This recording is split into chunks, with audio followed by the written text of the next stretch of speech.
আসসালামু আলাইকুম খামারি ভাই ও বোনেরা, সবাইকে প্রীতি ও শুভেচ্ছা জানিয়ে শুরু করছি অজিয়া এগ্রো ফার্মের আরও একটি নতুন ভিডিও। বন্ধুরা, আজ আলোচনা করব গাড়ল লালন পালন সম্পর্কে।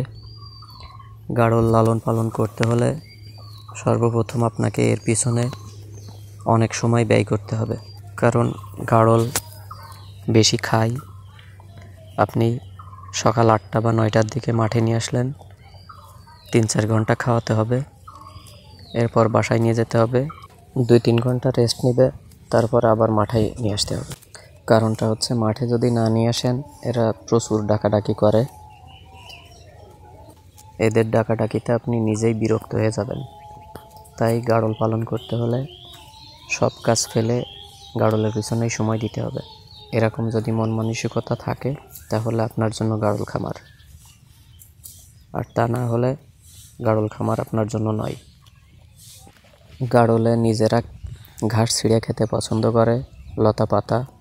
আর আপনি যদি গাড়লের জন্য বাড়িতে নিয়ে যান ঘাস কেটে, তাহলে সে ঘাস বেশি খাবে না।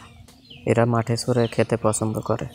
আরেকটা কথা, গাড়ল পালন করতে হলে সর্বপ্রথম 2টো গাড়ল নয়, 4-5টা গাড়ল কিনবেন। আর তা না হলে 2টো গাড়ল যদি কেনেন, সব সময় গাড়লের সাথেই আপনার থাকতে হবে। আপনি সরে যাবেন, গাড়লও চলে যাবে। আরেকটা বিষয়ে আলোচনা করব বন্ধুরা, একটুখানি লক্ষ্য করুন। আমার একটি গাড়লের চোখের পাশে কালো দাগ দেখা যাচ্ছে।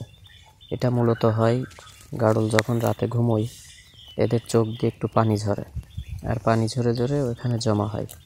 আর জমা হওয়ার পরে কিছুদিন গেলে এখানে ঘা হয়ে যায়। তাই এদিকে খেয়াল রাখতে হবে, যাতে করে আপনার শখের গাড়ল অসুস্থ না হয়, সব সময় ভালো থাকে, আল্লাহ সুস্থ রাখে। আমার এই ঘাসের জমিটি দেখতে পাচ্ছেন, আমি মূলত এখানেই গাড়ল খামার করব ইনশাল্লাহ। আর কিছুদিন গেলেই গাড়ল খামারের ভিডিও দেখতে পারবেন।